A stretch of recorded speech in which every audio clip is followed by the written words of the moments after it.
We're looking at the mystery of unanswered prayer. And we've been saying that one of the things is that God answers what's best for us. So if we make a prayer that's not going to be for our ultimate good, then God's not going to answer it. And we need to thank God for not answering that prayer. Think of Psalm 37 verse 4. Delight yourself also in the Lord, and he shall give you the desires of your heart. Wow. So we can have the desires, we can have the desires of our heart. But that assumes that we're delighting ourselves in the Lord. Indicates a close walk with God. And when you have a close walk with God, your only desire is to please him, not please me. It's not about pleasing me. Life's not about pleasing me or you. It's about pleasing him. So St. Augustine, that great man of God, I love this statement. He said this, love God and do what you please. What? What do you mean? Do what I please. If you truly love God, you'll only do what pleases God and what will honor him. What a statement. Love God and do what you please. 1 John 3:22.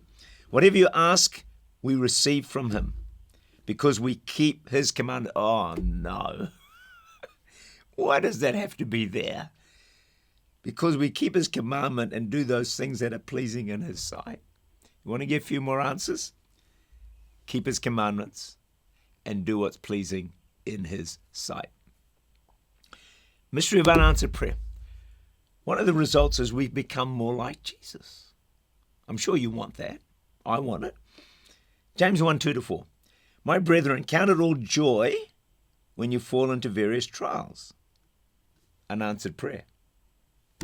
Knowing that the testing of your faith, unanswered prayer, produces patience.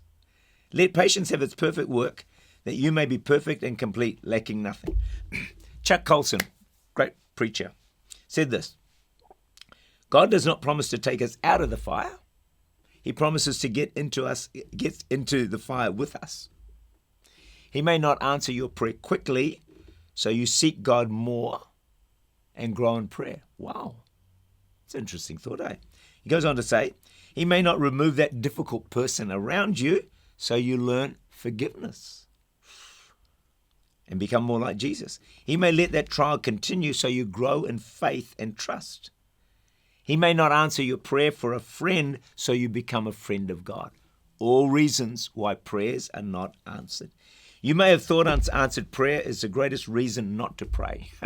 I believe unanswered prayer is a reason to keep on praying.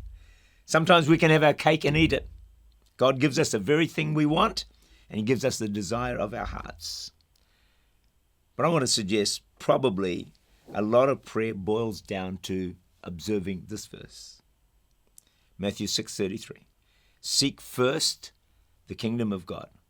Not second, not third, not fourth, not fifth, not 100th.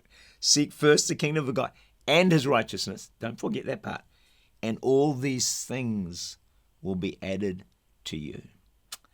I think one of our big struggles in the Western church today is we want all these things added to us, but we're not seeking first, above all else, the kingdom of God and seeing it advanced. Unanswered prayer is the best thing for us because this way we only get what God knows we need.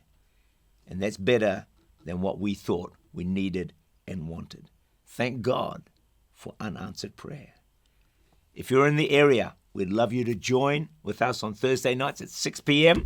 We've got our 500 challenge, and with God's help, we will have 500 in the house, crying out to God, praying for the will of God. Sure, many of those prayers may not be answered if that's not what God has for us, but that's okay. We're going to keep praying, and hopefully the time will come we can say we have become a house of prayer. That will surely be one of the greatest achievements of all. Don't be discouraged by unanswered prayers. May God wonderfully bless you.